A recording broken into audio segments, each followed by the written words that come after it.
어젯밤 잠자리에 들기 전에 또 그 사람 생각이 났습니다. 10년 전 일인데 아직도 가슴이 답답해집니다. 왜 나한테 그랬을까? 왜 나를 그렇게 아프게 했을까? 이불을 뒤집어 쓰고 혼잣말을 합니다. 용서해야지, 이제 잊어야지. 하지만 다음날 아침 그 사람 이름만 들어도 마음이 또 무너집니다. 여러분도 그런 경험 있으시죠? 용서해야 한다는 건 머리로는 아는데 마음이 따라가지 않는 그 답답함. 교회에서는 용서하라는 설교를 듣고 성경에서도 70번씩 7번이라도 용서하라는 말씀을 읽습니다. 그런데 집에 돌아와 혼자 있으면 그 상처가 다시 살아나 심장을 찌릅니다. 밤마다 그 장면이 재생되고 그때 들었던 그 말이 귓가에 맴돕니다. 사랑하는 여러분, 솔직히 고백하겠습니다.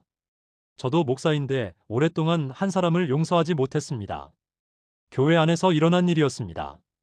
제가 심우하던 교회에서 한 장로님이 저에 대한 거짓 소문을 퍼뜨렸습니다. 사실이 아닌 일들이었고 제 가족까지 상처를 받았습니다.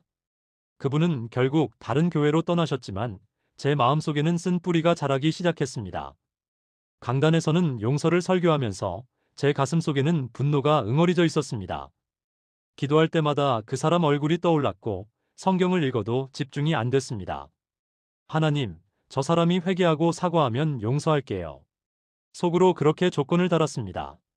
하지만 그 조건은 절대 충족되지 않았고 제 마음은 점점 더 무거워졌습니다. 그런데 3년 전 어느 수요일 저녁이었습니다. 기도회를 마치고 집에 가려는데 한 권사님이 제게 전화를 하셨습니다. 62세의 이순자 권사님이셨는데 목소리가 떨리고 계셨습니다. 목사님, 저 오늘 10년 만에 제 남편을 용서했어요.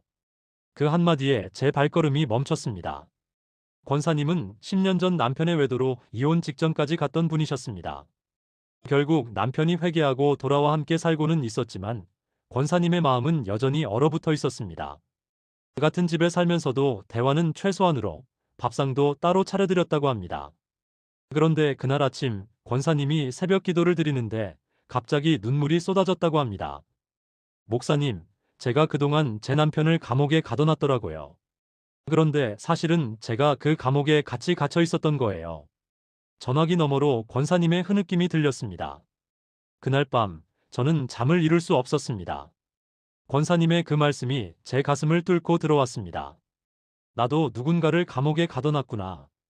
그리고 나도 그 감옥에 같이 갇혀 있었구나. 그날 밤부터 저는 진정한 용서가 무엇인지 다시 배우기 시작했습니다.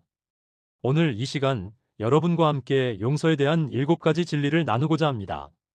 이것은 단순한 도덕적 교훈이 아닙니다. 여러분의 마음을 자유롭게 하고 여러분의 인생을 회복시키는 하나님의 능력입니다. 용서하지 못해 고통받고 계신 분들이 계시다면 오늘 이 말씀이 여러분의 마음에 깊이 닿기를 기도합니다. 첫 번째 용서는 상대가 아니라 바로 나를 위한 것입니다. 여러분, 혹시 이런 생각 해보신 적 있으신가요? 내가 용서하면 저 사람이 이기는 거 아닌가? 용서하면 내가 당한 게 아무것도 아닌 게 되는 거 아닌가? 많은 분들이 용서를 상대방에게 주는 선물이라고 생각합니다. 용서하면 그 사람이 편해지고 용서 안 하면 그 사람이 불편할 거라고 믿습니다. 하지만 이것은 완전히 잘못된 생각입니다. 성경은 에베소서 4장 31절에서 32절에서 이렇게 말씀하십니다.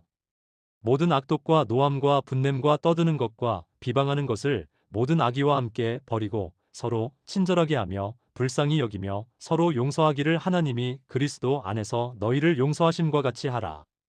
이 말씀에서 하나님이 강조하시는 것은 무엇입니까? 용서는 상대방의 변화를 위한 것이 아니라 바로 우리 자신의 자유를 위한 것입니다.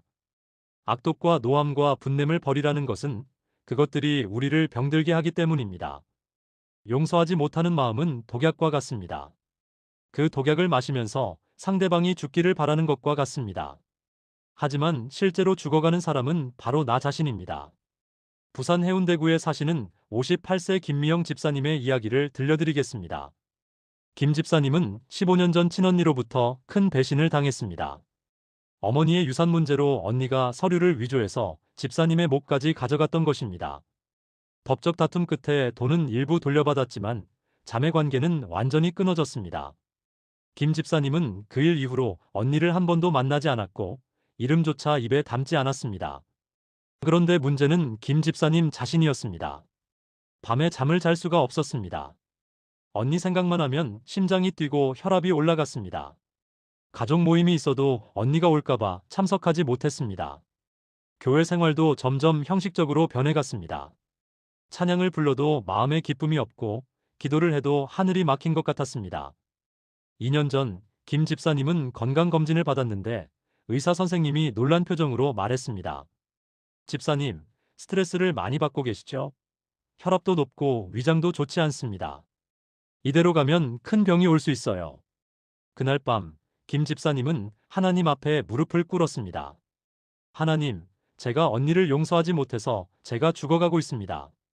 도와주세요. 그날부터 김 집사님은 매일 아침 이렇게 기도하기 시작했습니다. 하나님, 오늘 하루 제 언니를 위해 축복을 구합니다. 언니가 건강하게 하시고 언니 가정에 평안을 주소서. 처음에는 입술만 움직이는 기도였습니다. 마음은 전혀 따라가지 않았습니다. 하지만 일주일이 지나고 2주일이 지나면서 조금씩 변화가 일어나기 시작했습니다. 언니 이름을 부를 때 심장이 덜 뛰었습니다. 3개월이 지났을 때 김 집사님은 밤에 잠을 잘 수 있게 되었습니다. 6개월이 지났을 때 혈압약을 줄일 수 있었습니다. 1년이 지났을 때 김 집사님은 교회에서 간증을 했습니다. 저는 언니를 용서했다고 생각했는데 사실은 언니가 아니라 제가 자유로워진 겁니다. 언니는 제 용서와 상관없이 잘 살고 있었어요. 그런데 저는 용서하지 못해서 15년 동안 감옥에 갇혀 있었던 겁니다. 여러분, 이것이 용서의 진리입니다. 용서는 상대방을 위한 것이 아닙니다. 용서는 바로 나 자신을 위한 것입니다. 용서할 때 자유로워지는 사람은 상대방이 아니라 바로 나입니다. 용서할 때 건강해지는 사람도 행복해지는 사람도 회복되는 사람도 바로 나 자신입니다. 사랑하는 여러분, 지금 저와 함께 이렇게 기도해 보시겠습니까? 사랑의 하나님 아버지, 제가 그동안 용서를 잘못 이해하고 있었음을 고백합니다. 용서가 상대를 위한 것인 줄 알았는데 사실은 저를 위한 것이었습니다. 하나님이 그리스도 안에서 저를 용서하신 것처럼 저도 용서하기 원합니다. 오늘부터 저를 아프게 한 그 사람을 위해 기도할 수 있는 은혜를 주소서. 제 마음의 감옥문을 여시고 저를 자유롭게 하소서. 예수님의 이름으로 기도합니다. 아멘. 이 기도를 매일 아침 고백해 보세요. 그러면 여러분도 김미영 집사님처럼 자유를 경험하게 될 것입니다. 두 번째 용서는 잊는 것이 아니라 풀어주는 것입니다. 많은 분들이 용서에 대해 이렇게 말씀하십니다. 용서는 했는데 잊히지가 않아요. 용서하라고 하는데 그 일이 자꾸 생각나요. 용서했다고 했는데도 그 사람 보면 마음이 불편해요. 제가 용서 못한 건가요? 여러분, 용서와 망각은 다릅니다. 용서는 잊는 것이 아닙니다. 용서는 그 사람을 내 마음의 법정에서 풀어주는 것입니다. 골로새서 3장 13절은 이렇게 말씀합니다. 누가 누구에게 불만이 있거든 서로 용납하여 피차 용서하되 주께서 너희를 용서하신 것 같이 너희도 그리하고. 여기서 용서하다로 번역된 그리스어 원어는 카리조마이입니다. 이 단어의 원래 의미는 빚을 탕감하다, 법정에서 죄인을 석방하다는 뜻입니다. 즉, 용서는 그 사람을 내 마음의 법정에서 풀어주는 것이지 그 일을 기억에서 지우는 것이 아닙니다. 기억은 남아있을 수 있습니다. 하지만 그 기억이 더 이상 나를 묶지 않는 것, 그것이 진정한 용서입니다.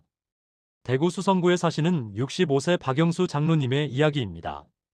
박 장로님은 30년 전 사업 동업자의 배신으로 모든 재산을 잃었습니다. 그 친구는 박 장로님 몰래 회사 돈을 빼돌렸고 결국 회사는 부도가 났습니다.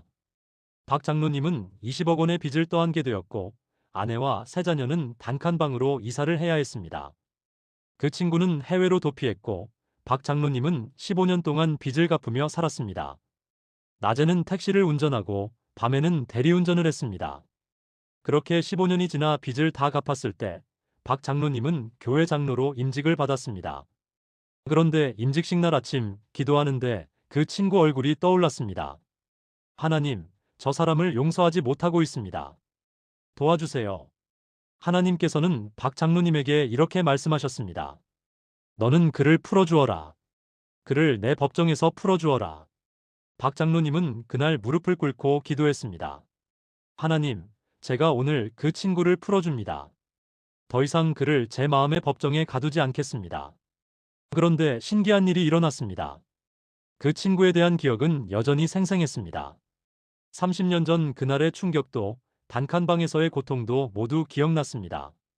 하지만 그 기억이 더 이상 박 장로님을 묶지 않았습니다. 그 기억을 떠올릴 때 가슴이 답답하고 화가 나는 대신 하나님의 은혜를 생각하게 되었습니다. 그 고통을 통해 내가 하나님을 더 깊이 만났구나. 그 어려움을 통해 우리 가족이 더 단단해졌구나. 5년 전 그 친구가 한국에 돌아왔다는 소식을 들었습니다. 암으로 시한부 선고를 받고 혼자 돌아왔다고 했습니다. 박 장로님은 그 친구를 찾아갔습니다. 병실 문을 열었을 때 그 친구는 뼈만 앙상하게 남아 있었습니다. 박 장로님은 그 친구의 손을 잡고 말했습니다. 여보게, 나는 자네를 용서했네. 하나님이 나를 용서하신 것처럼 나도 자네를 용서했네. 그 친구는 박 장로님의 손을 붙잡고 눈물을 흘렸습니다. 미안하네. 정말 미안하네. 나는 자네한테 용서받을 자격이 없네.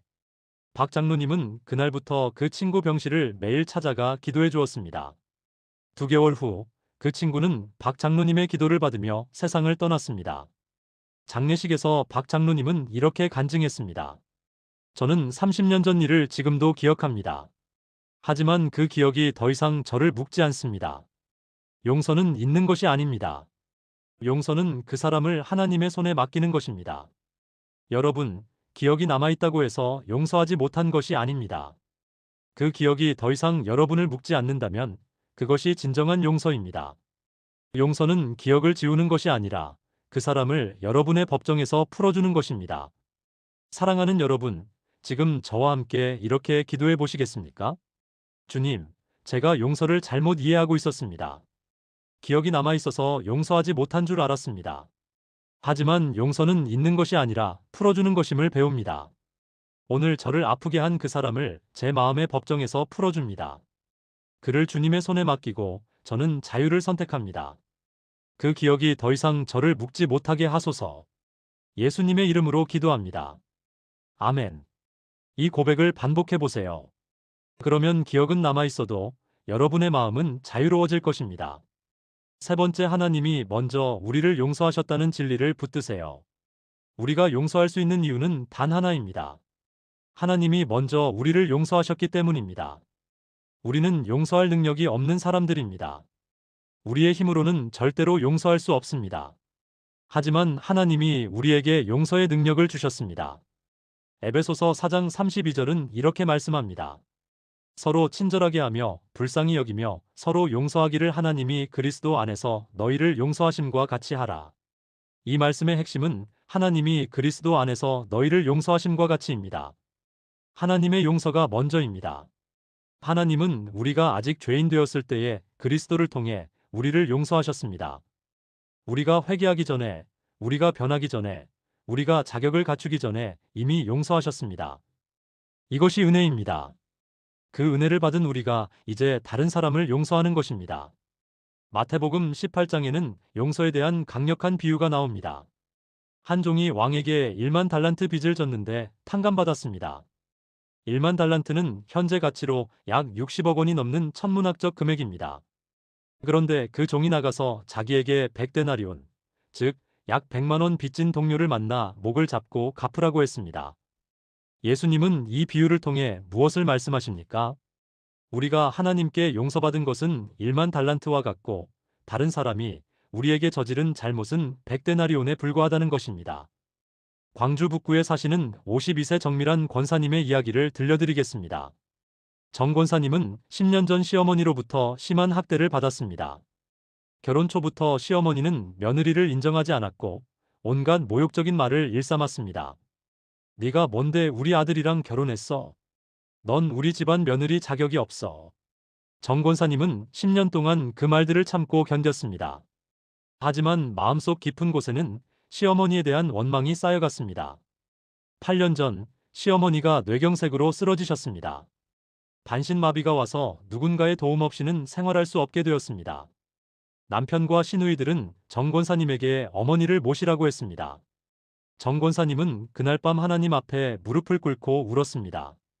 하나님, 저는 할 수 없어요. 그분을 용서할 수 없어요. 10년 동안 저한테 그렇게 했는데 어떻게 제가 모셔요? 그런데 그날 밤 기도하는데 하나님께서 정 권사님에게 질문하셨습니다. 너는 내게 얼마나 많은 빚을 졌느냐? 정 권사님은 그 순간 자신의 과거가 떠올랐습니다. 결혼 전 방황하던 시절, 하나님을 떠나 살았던 그 시간들, 교회를 다니면서도 마음으로는 세상을 사랑했던 이중적인 삶, 남편에게도 자녀에게도 상처를 준 적이 많았던 자신의 모습. 하나님, 제가 하나님께 진 빚이 너무 많습니다. 정 권사님은 그날 밤 깨달았습니다. 자신이 하나님께 용서받은 것에 비하면 시어머니가 자신에게 한 일은 아무것도 아니라는 것을. 다음 날 아침, 정 권사님은 병원으로 갔습니다. 시어머니는 침대에 누워 천장만 바라보고 계셨습니다. 정 권사님은 시어머니의 손을 잡고 말했습니다. 어머니, 제가 모시겠습니다. 하나님이 저를 용서하신 것처럼 저도 어머니를 용서합니다. 시어머니의 눈에서 눈물이 흘러내렸습니다. 그날부터 정 권사님은 시어머니를 정성껏 모셨습니다. 밥을 먹여드리고 기저귀를 갈아드리고 몸을 씻겨드렸습니다. 2년 후 시어머니는 정 권사님의 손을 꼭 잡고 말씀하셨습니다. 미란아, 미안하다. 엄마가 너한테 정말 미안하다. 그리고 3개월 후 시어머니는 정 권사님의 품에서 평안히 눈을 감으셨습니다. 장례식 날 정 권사님은 이렇게 간증했습니다. 제가 시어머니를 용서한 게 아니라 하나님이 저를 먼저 용서하셨기 때문에 가능했습니다. 제가 하나님께 용서받은 게 1만 달란트라면 시어머니가 제게 한 일은 100데나리온에 불과했습니다. 여러분, 우리가 용서할 수 있는 이유는 하나님이 먼저 우리를 용서하셨기 때문입니다. 그 엄청난 은혜를 기억할 때 우리는 다른 사람을 용서할 수 있습니다. 사랑하는 여러분, 지금 저와 함께 이렇게 기도해 보시겠습니까? 은혜의 하나님 아버지, 제가 얼마나 큰 죄인이었는지를 고백합니다.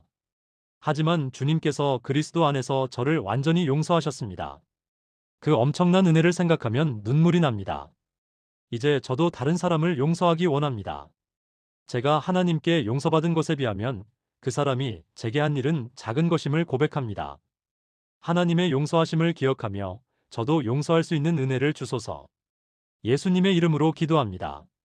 아멘. 이 은혜를 매일 기억하세요. 그러면 용서는 의무가 아니라 은혜의 반응이 될 것입니다. 네 번째 용서는 한 번에 되지 않습니다. 과정입니다. 많은 분들이 용서에 대해 오해하는 것이 하나 더 있습니다. 용서는 한 번에 끝나는 것이다. 어느 날 마음을 굳게 먹고 나는 용서했다. 고 선언하면 모든 것이 끝날 거라고 생각합니다. 하지만 실제로는 그렇지 않습니다. 아침에 용서했는데 저녁에 다시 화가 납니다. 어제 용서했는데 오늘 그 사람 이름만 들어도 마음이 불편합니다. 그러면 많은 분들이 자책합니다. 내가 진짜 용서하지 못한 거구나. 나는 안 되는 사람이구나. 하지만 그것이 아닙니다. 용서는 한 번의 결정이 아니라 반복되는 선택입니다. 누가복음 17장 3절에서 4절은 이렇게 말씀합니다. 너희는 스스로 조심하라. 만일 내 형제가 죄를 범하거든 경고하고 회개하거든 용서하라. 만일 하루에 7번이라도 내게 죄를 짓고 7번 내게 돌아와 내가 회개하노라 하거든 너는 용서하라. 하루에 7번이라도 용서하라는 말씀입니다. 이것은 용서가 반복되는 과정임을 보여줍니다. 용서는 한 번의 극적인 순간이 아니라 매일매일 다시 선택하는 여정입니다. 서울 송파구에 사시는 47세 이현주 집사님의 이야기입니다. 이 집사님은 5년 전 가장 친한 친구로부터 배신을 당했습니다. 20년 지기 친구가 이 집사님의 남편과 부적절한 관계를 맺었던 것입니다. 남편은 결국 잘못을 뉘우치고 돌아왔지만 이 집사님의 마음은 산산조각이 났습니다. 친구에 대한 배신감, 남편에 대한 분노, 자신에 대한 자괴감이 모두 뒤섞였습니다. 목사님은 이 집사님에게 용서하라고 권면했습니다. 이 집사님은 무릎 꿇고 기도하며 용서하기로 결단했습니다. 하나님, 제가 남편을 용서합니다. 그 친구도 용서합니다. 그런데 다음 날 아침 남편의 얼굴을 보는 순간 분노가 다시 치밀었습니다. 어제 용서했는데 왜 또 화가 나지? 이 집사님은 자신을 책망했습니다. 나는 진짜 용서할 수 없는 사람이구나. 그날도 다시 기도했습니다. 하나님, 제가 또 용서합니다. 그런데 사흘 후 그 친구의 소식을 들었을 때 또 마음이 무너졌습니다. 이 집사님은 목사님을 찾아가 울면서 말했습니다. 목사님, 저는 매일 용서한다고 하는데 계속 화가 나요. 저는 안 되는 것 같아요. 목사님은 이 집사님에게 이렇게 말씀하셨습니다. 집사님, 용서는 한 번에 완성되지 않습니다. 용서는 매일 선택하는 과정입니다. 예수님도 하루에 7번이라도 용서하라고 하셨어요. 그 말씀은 용서가 반복적인 과정이라는 뜻입니다. 그날부터 이 집사님은 달라졌습니다. 아침에 일어나서 다시 화가 나면 또 용서할 시간이구나 하고 기도했습니다. 하나님, 오늘도 제가 용서를 선택합니다. 일주일, 한 달, 석 달이 지나면서 점차 변화가 일어났습니다. 처음에는 하루에 10번도 더 용서를 선택해야 했습니다. 한 달 후에는 하루에 5번 정도, 석 달 후에는 하루에 한두 번, 6개월 후에는 며칠에 한 번, 1년이 지났을 때 이 집사님은 남편을 보며 웃을 수 있게 되었습니다. 그 친구 이름을 들어도 마음이 평안했습니다. 2년이 지났을 때 그 친구가 교회로 찾아왔습니다. 무릎을 꿇고 울며 용서를 구했습니다. 이 집사님은 그 친구를 일으켜 세우고 껴안았습니다. 나는 이미 너를 용서했어. 2년 동안 매일 용서하는 연습을 했거든. 지금 이 집사님과 그 친구는 다시 관계를 회복하지는 못했지만 이 집사님의 마음은 완전히 자유롭습니다. 작년 간증 집회에서 이 집사님은 이렇게 말했습니다. 용서는 한 번의 영웅적인 행위가 아니라 매일매일 작은 선택의 연속이었습니다. 처음에는 하루에도 수십 번 다시 용서해야 했지만 그 반복이 결국 저를 자유롭게 했습니다. 여러분, 용서했는데 다시 화가 난다고 자책하지 마세요. 그것은 여러분이 용서하지 못한 것이 아니라 용서가 아직 진행 중이라는 뜻입니다. 매일 아침 다시 용서를 선택하세요. 그 반복이 결국 여러분을 완전한 자유로 인도할 것입니다. 사랑하는 여러분, 지금 저와 함께 이렇게 기도해 보시겠습니까? 주님, 용서가 한 번에 완성되지 않는다는 것을 이해합니다. 매일 아침 다시 선택하고 매 순간 다시 결단하는 과정임을 받아들입니다. 다시 화가 나고 다시 아플 때마다 저는 다시 용서를 선택하겠습니다. 주님, 이 여정을 함께 걸어주소서. 포기하지 않고 끝까지 갈 수 있는 은혜를 주소서. 예수님의 이름으로 기도합니다. 아멘. 오늘부터 매일 아침 이 기도를 반복해 보세요. 그러면 점점 용서의 간격이 길어지고 결국 완전한 자유에 이를 것입니다. 5번째, 용서하면 내 마음의 진정한 자유가 찾아옵니다. 용서의 가장 큰 축복은 무엇입니까? 그것은 바로 마음의 자유입니다. 용서하지 못하면 우리는 그 사람에게 계속 묶여 있습니다. 그 사람이 내 감정을 지배하고 내 생각을 지배하고 내 하루를 지배합니다. 하지만 용서하는 순간 그 사슬이 끊어집니다. 요한복음 8장 36절은 이렇게 선포합니다. 그러므로 아들이 너희를 자유롭게 하면 너희가 참으로 자유로우리라. 예수 그리스도가 주시는 자유는 진정한 자유입니다. 그 자유는 용서를 통해 우리에게 임합니다. 용서할 때 우리는 과거로부터 자유로워집니다. 용서할 때 우리는 그 사람으로부터 자유로워집니다. 용서할 때 우리는 분노와 원망으로부터 자유로워집니다. 인천 남동구에 사시는 59세 한수진 권사님의 이야기를 들려드리겠습니다. 한 권사님은 12년 전 교통사고로 하나뿐인 아들을 잃었습니다. 20살이었던 아들은 횡단보도를 건너다가 음주운전 차량에 치여 그 자리에서 사망했습니다. 가해자는 30대 남성이었는데 법정에서 징역 3년을 선고받았습니다. 한 권사님은 그 사람을 절대 용서할 수 없었습니다. 매일 밤 아들 사진을 보며 울었고 가해자에 대한 원망으로 하루하루를 보냈습니다. 교회는 나갔지만 예배는 형식적이었고 찬양을 불러도 마음에 기쁨이 없었습니다. 남편은 한 권사님을 걱정하며 병원에 가보자고 했지만 한 권사님은 거절했습니다. 5년이 지났을 때 한 권사님은 심한 우울증으로 입원을 했습니다. 병원에서 정신과 상담을 받는데 의사 선생님이 물었습니다. 권사님, 아들을 잃은 슬픔도 크시겠지만 가해자에 대한 분노가 권사님을 더 병들게 하고 있습니다. 그날 밤 한 권사님은 병실에서 기도했습니다. 하나님, 저는 그 사람을 용서할 수 없어요. 제 아들을 죽인 사람을 어떻게 용서해요? 그런데 기도하는 중에 하나님께서 한 권사님에게 이렇게 말씀하셨습니다. 네가 그를 용서하지 않으면 너는 평생 그에게 묶여 살게 된다. 그 말씀이 한 권사님의 가슴을 뚫었습니다. 내가 지금 12년 동안 그 사람에게 묶여 살았구나. 그 사람은 교도소에서 나와 자기 인생을 살고 있는데 나는 여전히 그날에 갇혀 있구나. 한 권사님은 그날 밤 결단했습니다. 하나님, 저는 이제 자유를 선택하겠습니다. 그 사람을 용서하겠습니다. 다음 날 한 권사님은 목사님과 함께 그 가해자를 찾아갔습니다. 가해자는 출소 후 작은 식당에서 일하고 있었습니다. 한 권사님을 본 가해자는 무릎을 꿇고 울었습니다. 죄송합니다. 정말 죄송합니다. 매일 그날을 생각하며 살고 있습니다. 한 권사님은 떨리는 목소리로 말했습니다. 저는 당신을 용서합니다. 하나님이 저를 용서하신 것처럼 저도 당신을 용서합니다. 그 순간 한 권사님은 느꼈습니다. 가슴을 짓누르던 무거운 돌덩이가 사라지는 것을, 12년 동안 숨을 쉴 수 없을 만큼 답답했던 가슴이 시원해지는 것을. 집으로 돌아오는 차 안에서 한 권사님은 12년 만에 처음으로 차창밖 하늘을 보며 미소 지었습니다. 목사님, 제가 자유로워졌어요.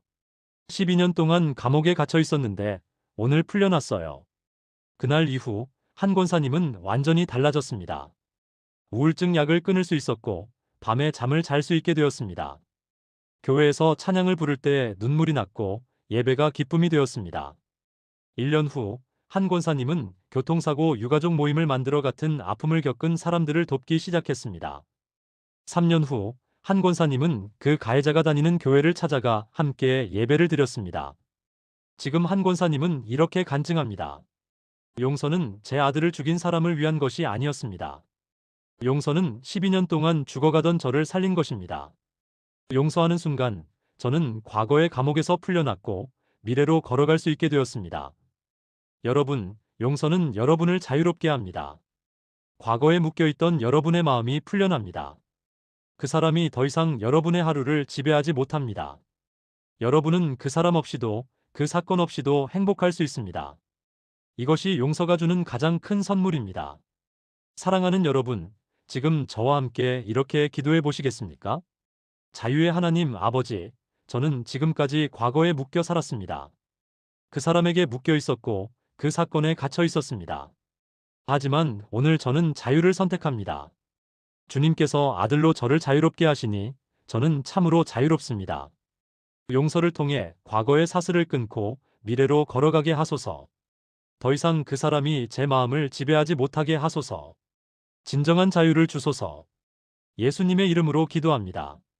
아멘. 이 자유를 날마다 선포하세요.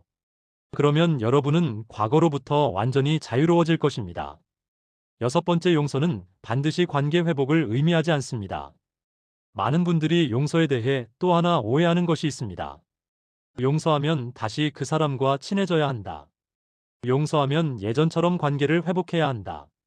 그래서 용서를 두려워합니다. 내가 용서하면 또 그 사람한테 상처받는 거 아닌가? 하지만 성경은 분명히 구분합니다. 용서와 관계 회복은 다릅니다. 로마서 12장 18절은 이렇게 말씀합니다. 할 수 있거든 너희로서는 모든 사람과 더불어 화목하라. 할 수 있거든이라는 말씀이 중요합니다. 이것은 모든 관계가 회복될 수 있는 것은 아니라는 의미입니다. 용서는 내 마음에서 그 사람을 풀어주는 것입니다. 하지만 관계 회복은 양쪽의 노력이 필요합니다. 때로는 용서했지만 관계를 회복하지 않는 것이 더 지혜로울 수 있습니다. 특히 반복적으로 상처를 주는 관계, 학대적인 관계에서는 건강한 경계가 필요합니다. 용서는 했지만 안전한 거리를 유지하는 것은 잘못이 아닙니다. 대전 서구에 사시는 54세 최영미 집사님의 이야기입니다. 최 집사님은 친정 아버지로부터 어린 시절 심한 학대를 받았습니다. 아버지는 알코올 중독자였고 술을 마시면 최 집사님과 어머니를 때렸습니다. 최 집사님은 18세에 집을 나와 혼자 살기 시작했고 25세에 결혼을 했습니다. 그 후 30년 동안 아버지와 연락을 끊고 살았습니다. 3년 전 어머니가 돌아가시면서 최 집사님은 다시 아버지를 만나게 되었습니다. 80세가 된 아버지는 요양원에 계셨는데 치매가 많이 진행된 상태였습니다. 최 집사님은 요양원을 방문했지만 아버지를 보는 순간 온몸이 떨렸습니다. 40년 전 기억이 생생하게 떠올랐고 그때의 공포가 다시 밀려왔습니다. 최 집사님은 목사님을 찾아가 상담을 받았습니다.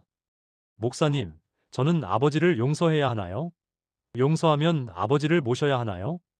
목사님은 최 집사님에게 이렇게 말씀하셨습니다. 집사님, 용서와 관계 회복은 다릅니다. 용서는 집사님의 마음을 자유롭게 하는 것이고, 관계 회복은 양쪽이 건강해졌을 때 가능한 것입니다. 지금 아버님은 치매로 회개도 할 수 없는 상황입니다.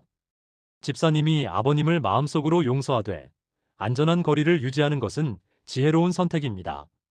그날부터 최 집사님은 기도를 시작했습니다. 하나님, 저는 아버지를 용서합니다. 아버지가 저에게 한 일들을 용서합니다. 하지만 저는 아버지와 가까운 관계를 회복하지는 않겠습니다. 이것이 저와 제 가족을 지키는 길입니다. 최 집사님은 한 달에 한 번 요양원을 방문해서 아버지의 생활비를 지원하고 필요한 것들을 챙겨드렸습니다. 하지만 오래 머물지는 않았고 개인적인 대화를 나누지도 않았습니다. 처음에는 죄책감이 들었습니다. 내가 불효하는 건 아닐까?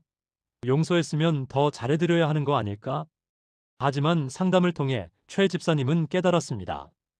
용서는 했지만 안전한 경계를 지키는 것이 자신과 가족을 보호하는 길이라는 것을. 1년 전 아버지가 돌아가셨습니다. 장례식에서 최 집사님은 평안한 마음으로 아버지를 보내드렸습니다. 아버지, 저는 아버지를 용서했습니다. 하나님 앞에서 평안히 쉬세요. 장례식 후 최 집사님은 교회에서 이렇게 간증했습니다. 저는 아버지를 용서했지만 가까운 관계를 회복하지는 않았습니다. 그것이 제게는 최선이었고 하나님도 그것을 이해하신다고 믿습니다. 용서는 했지만 안전한 거리를 유지하는 것, 그것도 용서의 한 형태입니다. 여러분, 용서했다고 해서 반드시 그 사람과 예전처럼 가까워져야 하는 것은 아닙니다. 용서는 여러분의 마음을 자유롭게 하는 것이고 관계 회복은 별개의 문제입니다. 특히 학대적이고 위험한 관계에서는 용서하되 건강한 경계를 지키는 것이 지혜입니다. 사랑하는 여러분, 지금 저와 함께 이렇게 기도해 보시겠습니까? 지혜의 하나님 아버지, 용서와 관계 회복이 다르다는 것을 깨닫게 하시니 감사합니다. 저는 그 사람을 마음으로 용서합니다. 하지만 관계 회복이 어려운 상황이라면 건강한 경계를 지킬 수 있는 지혜를 주소서. 용서했다고 해서 다시 상처받는 관계로 돌아갈 필요는 없음을 믿습니다. 저와 제 가족을 지키면서도 마음의 자유를 누릴 수 있게 하소서. 예수님의 이름으로 기도합니다. 아멘. 용서하되 지혜롭게 경계를 지키세요. 그것이 여러분과 여러분의 사랑하는 이들을 지키는 길입니다. 7번째 용서는 오직 하나님의 능력으로만 가능합니다.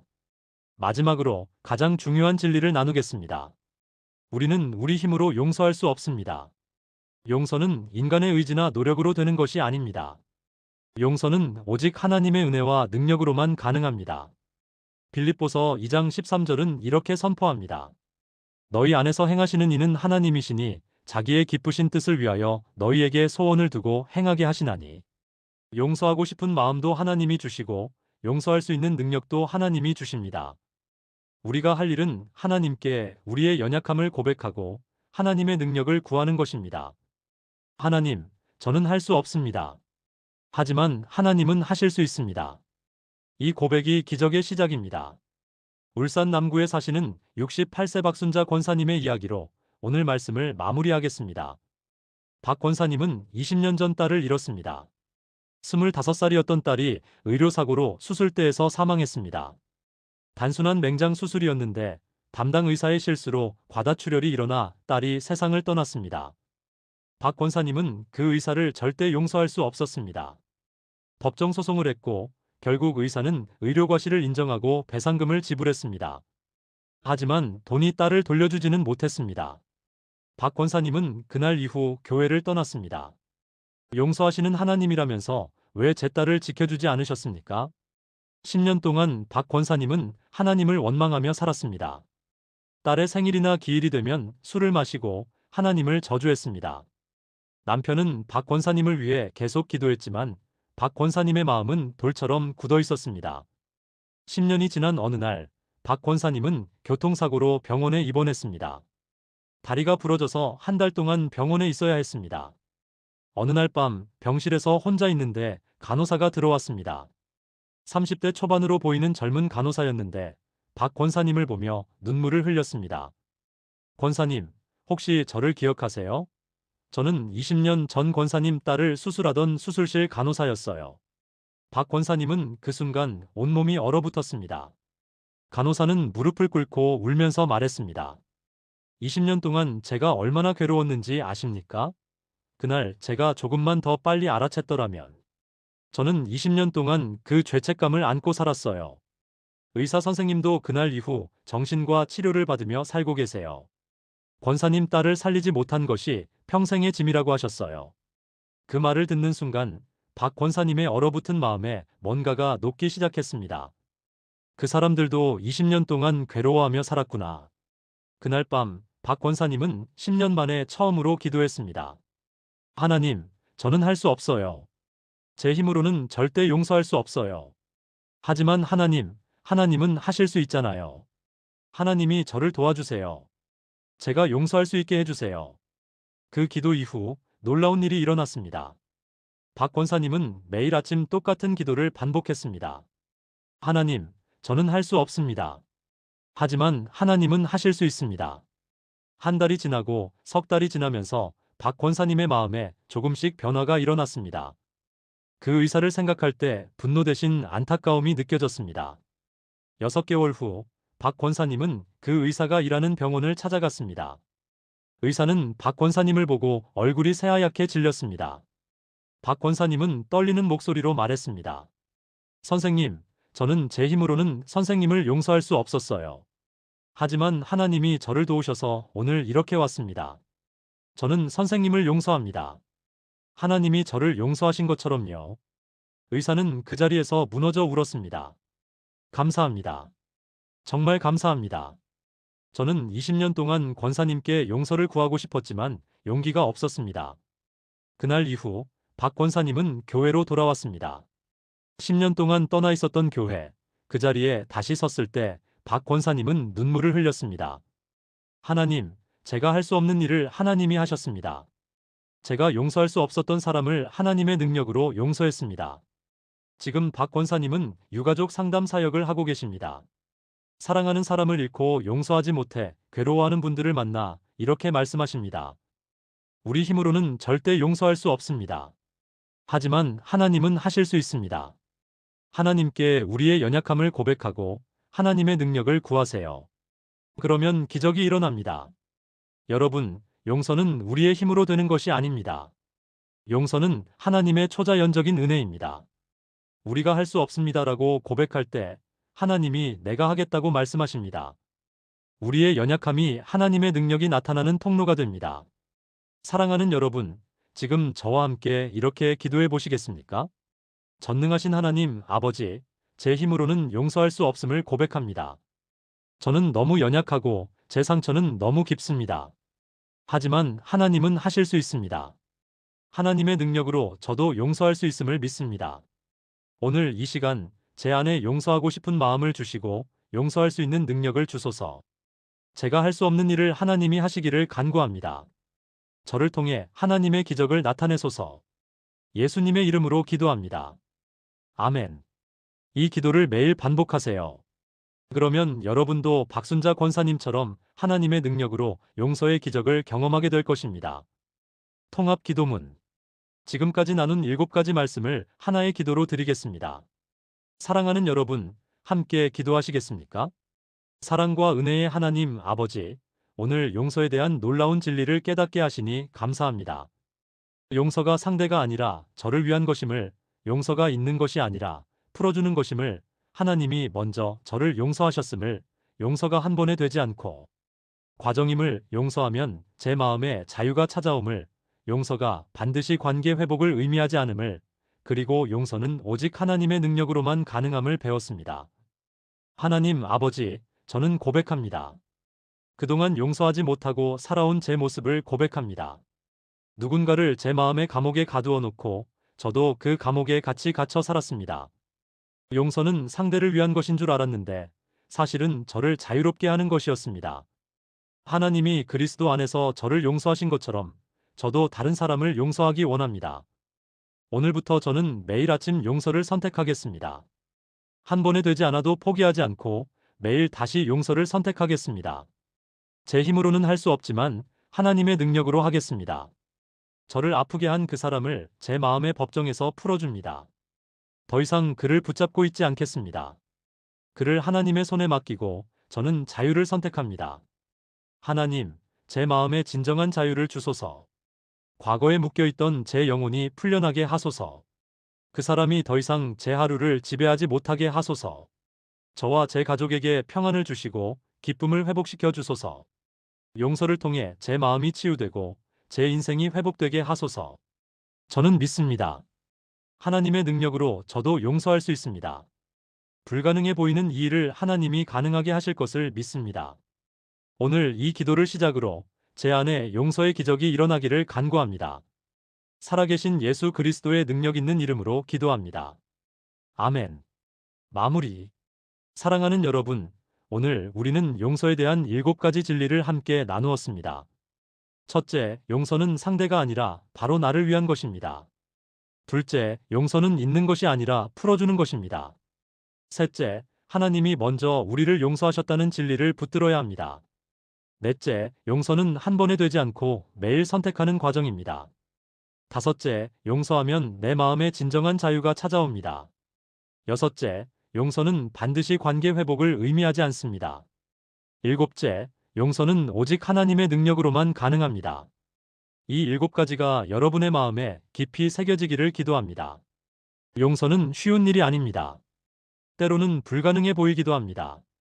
하지만 하나님의 은혜 안에서 우리는 용서할 수 있습니다. 그 용서를 통해 우리의 마음이 자유로워지고 우리의 인생이 회복됩니다. 용서하지 못해 괴로워하시는 분들이 계신가요? 오늘이 새로운 시작이 될 수 있습니다. 오늘 이 말씀을 듣고 마음에 감동이 있으신 분들은 좋아요를 눌러주시고 충만하기를 기도합니다. 감사합니다. 아래 댓글란에 용서합니다라고 남겨주세요. 여러분의 고백이 누군가에게 큰 힘이 될 것입니다. 그리고 이 말씀이 더 많은 분들에게 전해질 수 있도록 구독과 공유 부탁드립니다. 용서로 자유를 누리는 하루하루가 되시길 축복합니다.